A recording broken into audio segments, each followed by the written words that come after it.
এমনকি জিনিসটা আজকে না হলে পুরো দিনটা আমার কাঁদতেই হতো। আর আমি ছিলাম পুরো নার্ভাস, কারণ ইংলিশ এক্সাম আমার বেশি কিছু পড়াই হয়নি। সত্যি বলতে আমার পড়া কখনোই হয় না সবসময়। অ্যান্ড এক্সাম দেওয়ার জন্য আমাকে কিছু কিছু খেতে হবে, অ্যান্ড খাওয়ার জন্য রান্না করতে হবে, কারণ খাবার বানানোর কেউ নেই, আমাকে সে খাবার বানাতে হবে।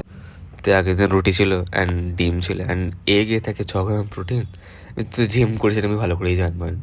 12 গ্রাম প্রোটিন নিয়ে আর রুটিতে 2 গ্রাম প্রোটিন থাকে, ওই 15-16 গ্রাম মতন প্রোটিন ইনটেক করে আমি পড়তে বসে গেলাম, কারণ পড়া আছে আজকে ইংলিশ এক্সাম, তো আমাকে পড়ে একটু হলে পড়ে যেতে হবে।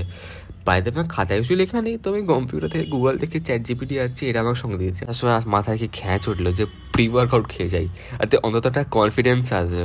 মানে ঠিক আছে, হয়ে যাবে আমার এক্সাম, বাট তাও একটা মনে ভয় থাকে যে না যদি ফেল হয়ে যায়, যদি কিছু হয়ে যায়, এটা সবার থাকে। তাই আর দেরি না করে বেরিয়ে পড়লাম, এক্সামের পর এত কিছু খেয়ে নিলাম। আমার খেতে ভালো লাগে জিনিসটা, আমার দই দিয়ে ঘুগনি দিয়ে।